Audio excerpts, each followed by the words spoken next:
My name's Wim Godden. That's my Twitter handle in case you want to follow me. I'm from Belgium.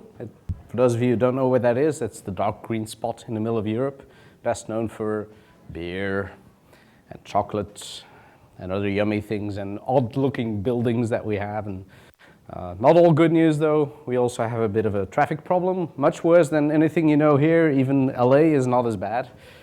This is what happens when we have some snow. And smack in the middle of that, I decided to start a company about 14 years ago called Cube Solutions. We're a very small company, just 6 of us.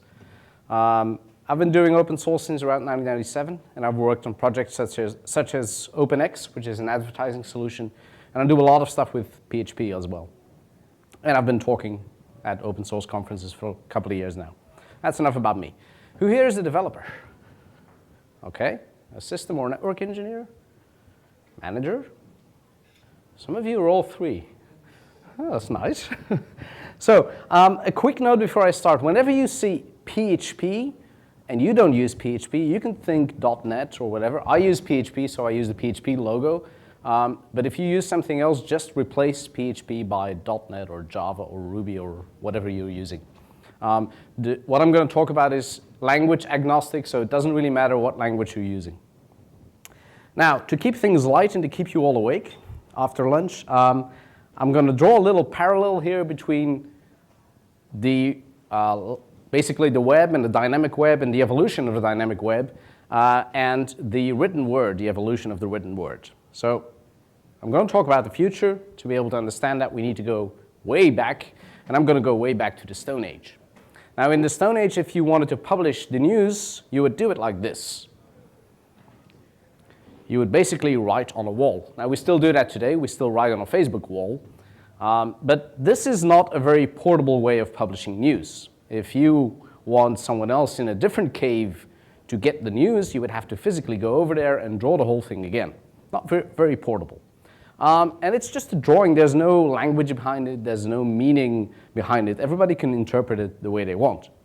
In the pre-dynamic web world, well, it was pretty similar, actually. We had drawings, and we would glue them together with HTML 1.0 or 2.0 back in those days. This is actually the first Lego site back in 1996. And it doesn't look very well, but, well, it works. But again, there's no meaning behind these. There's no real dynamic stuff behind here. Now, moving forward, the Egyptian era, we still have drawings here. We still have the eye and the bird and all that stuff. But if you put it together, there's a meaning now. There's sentences, there's some kind of language construct already.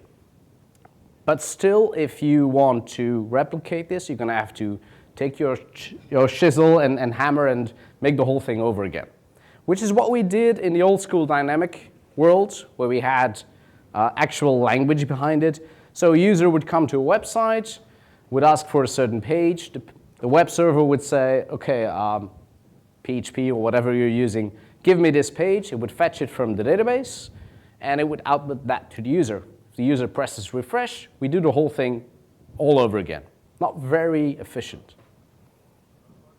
In the Industrial Revolution, we make some advancements now, because now we can have sort of a template, a big plate, and we can produce those newspapers in big volumes. We just put ink there, we put paper there, and we can reproduce it very easily. So now we sort of have a template to start from. And that's something we started doing in the web world as well. Instead of reproducing everything from the database every single time again, maybe running a 3-second database query, we would fetch it from the database, store it in a file or store it in memory somewhere, and then just fetch it from there. Now we're not hitting that database over and over again.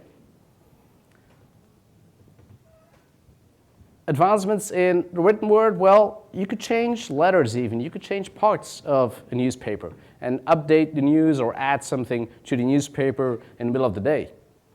And in the web, we started doing that as well. We started splitting up. So instead of caching an entire page now, what you could do is cache the news separately, cache the header and the footer separately, and then just merge those together in that language you're using. Now, that means if you have to change the news, you only have to update that cache file. Makes it a bit more dynamic, a bit more flexible. Of course, in the modern era, You could have 1 million people watching the news, sitting in front of their television, and that puts a whole different perspective on the infrastructure, because now you need cable to go to 1 million homes. Or you have to have the wireless infrastructure to transmit to all of those people. And the same thing is the case for the web. If you have 5 visitors a day on a website, you could run that with one server. If you have 5 million, probably not. So you need more web servers, and that's where the problem begins, actually. Because as soon as you have more web servers, it means those local caches don't actually work anymore. Because if someone modifies something on one server, then now those servers are no longer in sync. Those files are no longer in sync. So this is a problem that we faced about 10 years ago, I guess. And then someone came up with a very nice solution, and we started using things like memcached. I guess everybody here knows memcached. Everybody uses it. Great. There's many alternatives for memcached. I'm not going to talk about all the different kinds of memory caching solutions. I'm going to use memcached as an example, but again, you can replace it with Redis or Couchbase or whatever you're using. So now if you push an update to your database, you push an update to the cache, and that information is immediately available to every single server on the network. Great, except today, we're not just going to a website, we're not just watching TV, we're actually fetching information nonstop using our mobile devices. We're getting stuff pushed to us on mobile devices, whether we're on a sandy beach or on the top of a mountain. And the load that that puts on the infrastructure is huge, of course. So what a lot of sites started doing a couple of years ago is trying to avoid hitting the dynamic part of your website, trying to avoid hitting your Java, your PHP code, your Python code, and so on.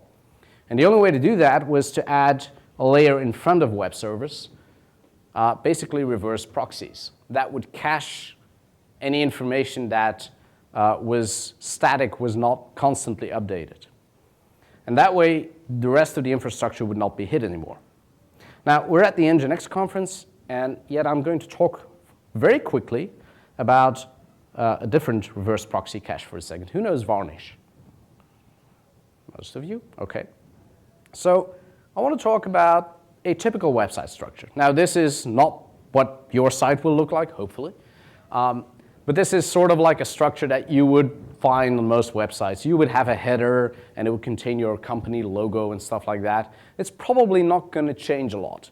You will have a navigation bar. It could be at the top. In this case, it's on the left. It's probably not going to change a lot either. So you actually might want to be able to cache that. Let's say we want to cache the header for 2 hours and the navigation for 1 hour. And then the latest news, that's going to be updated quite a bit. So we cache that for 2 minutes. And then the page content, we want to cache that for 30 minutes. Now, if you want to do that inside your programming language, it's perfectly possible. But you're still going to be hitting your web server for every single request. So Varnish has a feature called ESI. And ESI was developed by Akamai Technologies, the content distribution network. It's actually quite an old technology. It's from 2001. And this is how it works. So a user goes to a certain page, says, give me /page, and Varnish will say, I have no idea what /page is. Let me ask the web server. And the web server runs whatever language you're using and will say, okay, I know /page, and it contains this. Now this is a bit of HTML code, and then it says, ESI include source equals top. Now, if we send this to a browser, Firefox or Chrome will say, I have no idea what to do with this tag, I will just ignore it. However, Varnish knows exactly what to do with it, and it will say, okay, ESI include, I need to include the content of a certain URL, the URL /top, and I need to put that content on this tag. So what it's going to do is it's going to make another request for /top. It's going to get something back, like a div and maybe a login link, and then it's going to replace that ESI tag by whatever content it received. And it's going to do that for all those tags, and in the end, you get a full page. Now, the nice thing is, if you refresh that page, all of that content, all of those different ESI blocks are going to be in memory. They're going to be cached. Only after 2 minutes, when the latest news has expired, he's going to make one request again to the backend server for the latest news. And then again, it's going to be in memory, You're not going to hit the web server at all anymore. So this is very useful, and it's being used by a lot of sites out there. The White House, for example, runs a lot of their infrastructure on Varnish just to avoid people hitting PHP the whole time, because what's behind the White House website is Drupal, which is not known for its performance. So, very nice. Varnish can do a lot of stuff. It can cache static pages, images, JavaScript, CSS, fonts, files, and those bits and pieces of a website using ESI. However, there's a couple of things that it can't do. It can't cache post requests. That makes sense. A post request means make a modification, save something, make an update, or check login information. So that always has to go to the web server. That always has to go to the dynamic language that you're running. It's not a file server, so it shouldn't be used as one. And the biggest issue here is it cannot handle requests with cookies. It cannot cache those. In other words, it cannot cache user-specific content. So as soon as you log into a website that uses Varnish, Varnish will say, oh, I don't know what to do with this. I'm going to send this request to the backend server. That means most of our sites nowadays are user-specific. You can log in to see your favorites and how many messages you have and your wish list and your friends. As soon as that happens, Varnish is basically pointless for the content of the site. You can still cache images and stuff like that, but the actual content doesn't work anymore. So if you have a page like this, I might be able to cache the menu, I might be able to cache the contents if it's not user-specific, but that top part where it says that I'm logged in as me and I have 5 messages, the TTL expiration is going to be 0 seconds. So I'm going to hit the web server every single time. So we have a bit of an issue here. This is something we hit a couple of years ago, actually. And we had a customer back in 2010 which had this problem. We had a huge performance problem. They were using Varnish, but as soon as someone logged in, they would basically go to the backend every single time. And we couldn't find a solution out there. I mean, there's a couple of ways you can sort of do this in Varnish, but it doesn't really work efficiently. So back in 2010, we came up with a way of doing it, and we actually built it for a customer the year later. So what we wanted to do was basically get from this situation where you have Varnish hitting your PHP or your whatever language you're running, and that language going to the database or going to memcached. We wanted to go from this situation to that situation. So getting rid of the language while still supporting authenticated users. Now, of course, we didn't want to use Varnish anymore. We wanted to use Nginx. And we call the thing that we built on top of it is called SLIC. And the way it works is this way. So you request a page. Our user requests a page to Nginx and is as an authenticated user, as a logged in user. So he has a session cookie.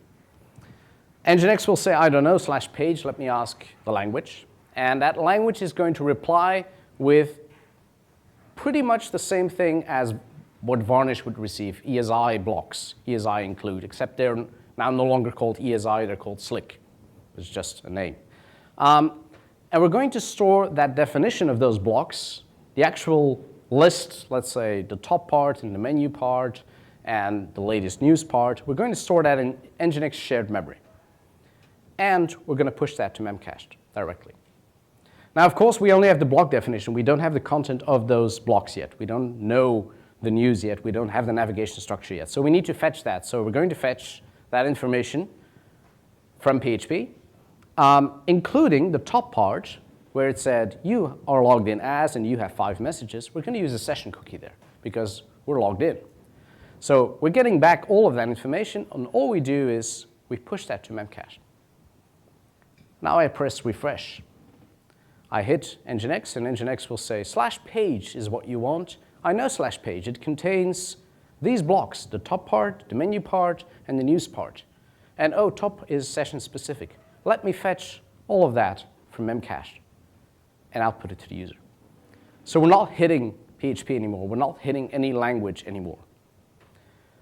So in terms of what it looks like, it's pretty much the same. As I said, it doesn't say ESI include, it says SLIC include. Source equals is still the URL, but we have an extra attribute here. It's called key. which is basically the name of that key inside the cache. And the only difference here at the top is it says session equals true, meaning this information contained in this block is session specific, is for logged in users. It will be different for every single user. Now you might wonder, hang on, it says you have 5 messages. What happens if one of you logs in and sends me a message and I press refresh? What am I going to see? Well, theoretically, I'm still going to see you have 5 messages. Now, in Varnish, what would happen is when you send a message, that's a post. That still goes to the web server. And that post will insert the message in the database, and then in Varnish, it would connect to Varnish and purge that information from the cache. And then when I load the page, it would reload that information from the backend, which is very complicated. In our case, what we do is you post a message, you send me a message, we put it in the database, and we put that new message counter in Memcache. So you actually, someone sending me a message means they're updating my message count.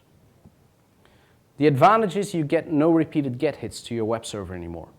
Theoretically, if you build a site with this in mind, you could get a site up to an absolute 0 number of GET requests, theoretically. Because what you could do when someone logs in is actually load all the information they're going to need to see and actually push that to the cache. So you load their username, their number of messages, their favorites, and so on when they log in.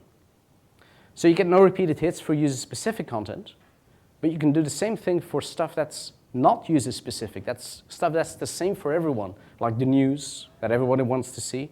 Like, for example, let's say a news publisher logs into the website and says, I want to add news. They're going to run a specific piece of code. That code could update the database, of course, and could push the latest news to Memcache.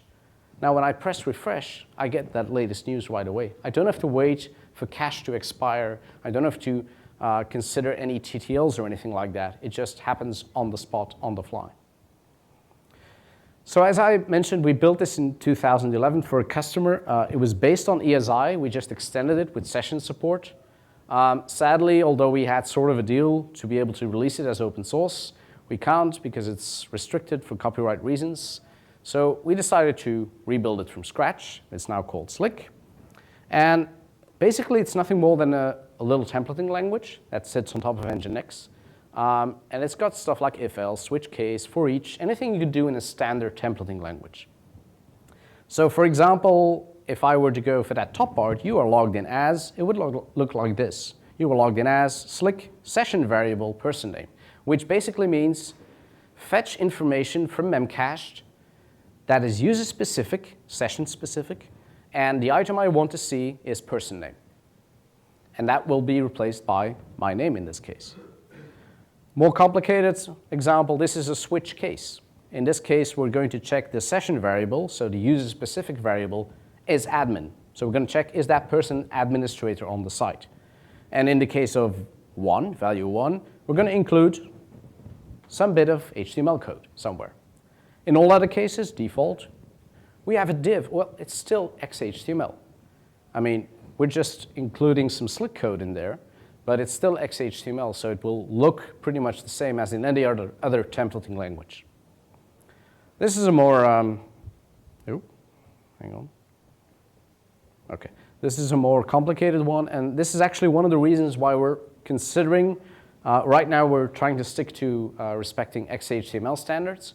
This is one of the reasons why we are considering moving away from that and just creating a different templating language altogether, because it gets pretty complicated with quotes and plus signs and all of that if you really want to stick to XHTML standards. Now, there's a couple of ways you could implement a site like this.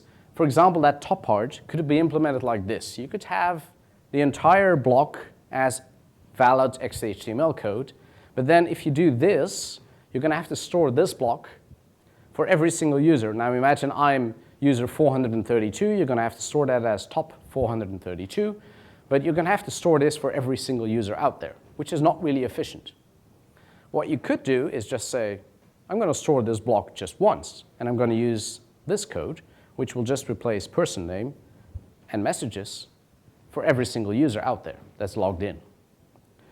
Or we're currently working on JSON, so you could store everything under user data and then just say user data dot person name or dot message count and so on, which is a bit more efficient. Now you might wonder, how does Nginx know what my user ID is? How does it get the fact that I'm user 432? So it uses a cookie to identify, and there's two parameters that you need to set in the configuration once you install SLIC. One is the cookie name and one is the session identifier. By default, for example, for PHP, the cookie name is PHP sess ID. It's just a name, it's just a string. And the identifier is something that you select, but it could be something like user ID. And what happens is the user connects to the site, sends along his cookie because he's already logged in, and Nginx will automatically fetch from Memcache user ID underscore and then the cookie name. So all you have to do when that user logs in is set this value. And what you need to set it to is, well, that person's user ID. So I'm going to get back 432. And now I can just request user data underscore 432 and all the other data. So what's the result when you do this? I'm going to show the graph of the original system. This was the graph of the load on the web server for the first customer. And the reason the load dropped that much is because we were not running any PHP code anymore. We were just fetching information from cache the whole time, even though all of those users were logged in. So we installed this at 4 customers in the end. The first customer was very small. Second customer, we made some modifications as well. So this is not just purely SLIC here, but we brought them from 87 to 12 machines. And then the last customer we did went from about 1350 to 400 machines, which saved them about €1.5 million a year. And that was purely because they don't need as much rack space, they don't need as much hardware, they don't need replacement hardware, they don't need the manpower to maintain all of that. They don't need the network switches and the cabling and all of that. And last but not least, they don't need as much electricity, which is a big cost, of course. Plus, they can sell a lot of servers that they don't need anymore. So the reason it's so much faster is, of course, because we cut that entire layer of the language completely out of it. Now, you might wonder, do I need to make a change to my code? Well, yes, obviously. This is not something you install and it magically solves all your performance and scalability problems. It would be nice, but no, sadly not. Most of the changes are templates on the template side and the HTML side, where it's actually not that bad if you, for example, use a templating system like in PHP there's Twig, and most languages have very flexible and dynamic templating solutions. Usually all you have to do is take the for each statement of that template system and replace it by SLIC for each, and then replace some of the variable handling with a slightly different tag, but that's basically all. But of course you have to change your backend code to go from a push to database situation to a push to database and push to cache situation. And then you have a choice. If the user is logged in, you need to push the update to cache real time. If the user is not logged in, well, you can just warm up the cache whenever that person logs in. So anyone interested in using this anytime in the future? A couple of people, okay, good. I have good news and I have bad news. The good news is, well, the concept's solid. We've tried it. The ESI version's running stable at, I should say, 3 customers. One of them went bankrupt recently, which had nothing to do with the technology, I think. And yes, we're going to open source it, definitely. It's one of the reasons we started building it again, because we wanted to open source it. The bad news, as I said, well, we can't release the original version, so we're completely rebuilding it, and we're a very small company, so we don't really have the budget to put someone on this full time anymore. So version 0.1, which will have basic include, support, variable handling, basically everything that I've shown today, will be out by the end of next week, probably. It will be on GitHub. And then the final release, that will depend a bit on how much time we can spend on it, how much budget we can find to spend time on it. But it will definitely be on the website, and so the code will be published on GitHub as well. Now, I want to quickly talk about a few of the technical details, of course. Any guesses on what language this would be built in after seeing a lot of talks yesterday? Ruby? Yeah. Go. Lua. Yeah. Yeah, I guess you've already noticed that Lua is sort of the big language to build on top of Nginx. So it has Lua and Lua JIT support, of course. Each SLIC include, for example, is an internal subrequest. And for efficiency reasons, we don't send one memcache request for every single bit of information that we need. We group them together, and then we send them in a multi-get. And the same thing happens with data that comes back. If, for example, you have a user data object that's JSON-based, and you have plenty of information in there, we're only going to fetch that once, and then we're going to share it across all these subrequests so that it puts less of a load on your cache infrastructure, because we're trying to take away load from your web server, then we don't want to start overloading your cache infrastructure, of course.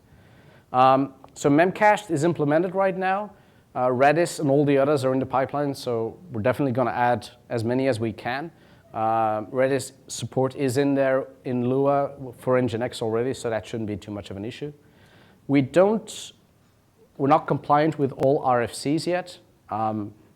We hope to support most of them, but we're going to probably violate some of them in any case, because we don't always want the browser to be right. We do have proper unit testing on the code, and the goal is to get as much as possible out there as well, so that you can actually rely on this system.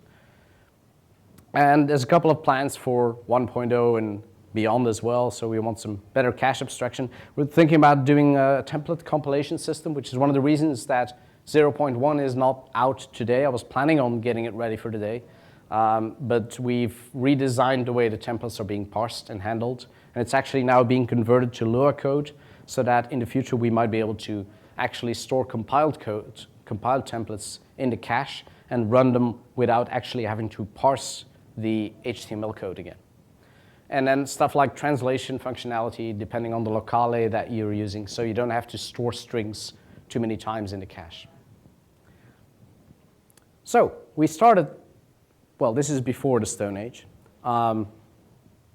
So I'm hoping that we can sort of get to this point. That's it for me. Any questions? Yeah? So does this function sort of like a layer on top of the Lua module already in Nginx? Yeah. So it actually, so you have to enable Lua. So you need Lua and Lua JIT enabled. So for example, if you use OpenResty, you have that immediately. And it's basically code that sits on top of Nginx Lua. So I was thinking you could probably replicate most of this behavior using design blocks and the Lua module. But it seems like you're providing stuff on top of that, like template compilation. Yeah. So the goal is not to reuse SSI or anything like that. So it's a complete separate module that sits on top of it. The original version was built in C, but we had some major issues with that, and honestly the code was not very nicely done either. So when we started working on SLIC, we decided to go for Lua because it's very fast, very efficient. But it is a completely separate system that sits on top of Lua. Yeah. You might be asking why then? Like why are you not using design blocks? Well, there's a couple of reasons. What I've shown today is like a very small portion of what the entire system is. It's quite huge, and SSI doesn't actually offer you sufficient amounts of possibilities, especially in terms of the cookie handling part, where you need to go back and forth several times, and it would be very hard to do that in SSI unless you make modifications to the SSI implementation in Nginx. So basically you would allow me to abstract some of the Lua code away through SLIC library. Sorry, could you repeat? The cookie handling would have to be done in Lua then, and that's kind of what you're abstracting away and making it easier. Yeah, so the cookie handling, there's not a whole lot of cookie handling. Basically, we just extract that part, extract the cookie contents, the name actually, and then send that along to the backend or send it to memcache. That's basically the biggest part of the entire thing. But we need to fetch that user ID or the identifier for the user and able to fetch the rest of the information from memcache. Any other questions? No questions. Okay, well, thank you.